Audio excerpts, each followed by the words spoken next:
This is the Earth. About 70% of Earth's surface is covered with water. Humans live on only about 18% of Earth's surface, but environmentalists say we are making irreversible changes to the environment. Most environmentalists say, guys, stop drinking water, or we need more land. Most issues focus on everyday needs of the common human being food, water, and shelter. So most people forget about the 70% of water on Earth that is not inhabited and not potable. Even worse, when people do care about oceans, they usually only care about beaches because they're pretty and make money on the form of tourism. But there are some who do focus on the issue with ocean water. Some people are like, guys, the water is full of chemicals. Or, guys, we're killing the dolphins.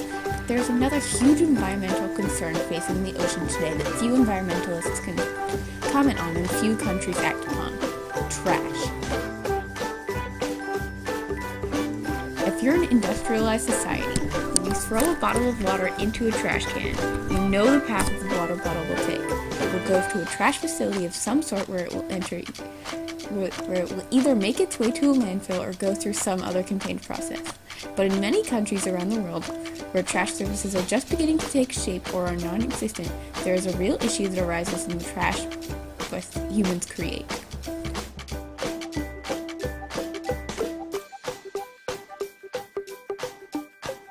But you might be thinking, but wait, humans have been around forever. Why hasn't this been a problem for the past generations? When did this become an issue? What a great question. Humans have in fact been polluting ocean water likely forever. However, with the development of inorganic polymers like plastic, the time frame for decomposition is really long and infeasible that in anyone on Earth's lifetime these plastics will decompose. This changes the ecosystem of the ocean, and leaving it alone won't right the problem for many, many years. When the issue did begin is a difficult question to answer. When plastics were first commercially used in the 1940s, it was likely when it became an issue, but the first time people were visually aware of the issue wasn't until 1997, only 17 years ago. A sailor came across a huge patch of plastics floating in the water in the middle of the ocean, which was then deemed the Great Pacific Garbage Patch. Oh, you've got another question? Why did all the plastics meet up in one place? Is it some kind of plastic conspiracy? Unfortunately, no, although that would be cool. Any educated student must have taken some course in geosystems, and any one of them could tell you that the ocean currents, combined with the rotation of the Earth and the Coriolis effect, generate larger circular currents of water called gyres. When the trash gets into the center of these gyres, they essentially become trapped and travel as a group together wherever the current takes them. So what's being done to fix it? Not much. The issue is that this problem is very difficult to fix. Trying to extract these microplastics is a slow, arduous, and difficult process.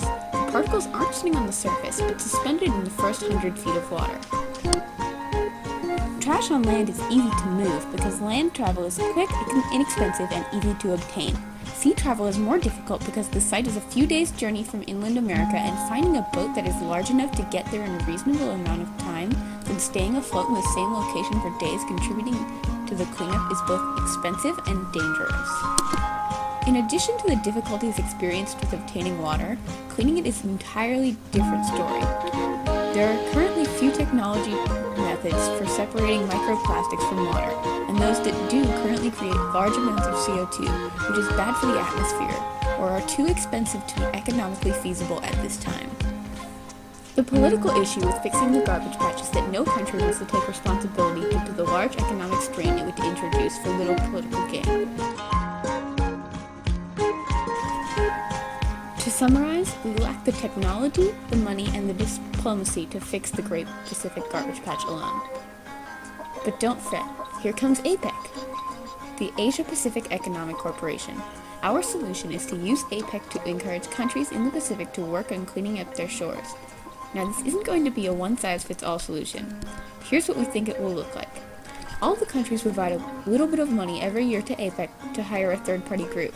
This third-party organization would travel to various countries and sample a small subset of their shorelines to test for plastic particulate and see how much plastic is on the shores. Countries who don't meet the standards will be pressured with certain economic sanctions to work on them.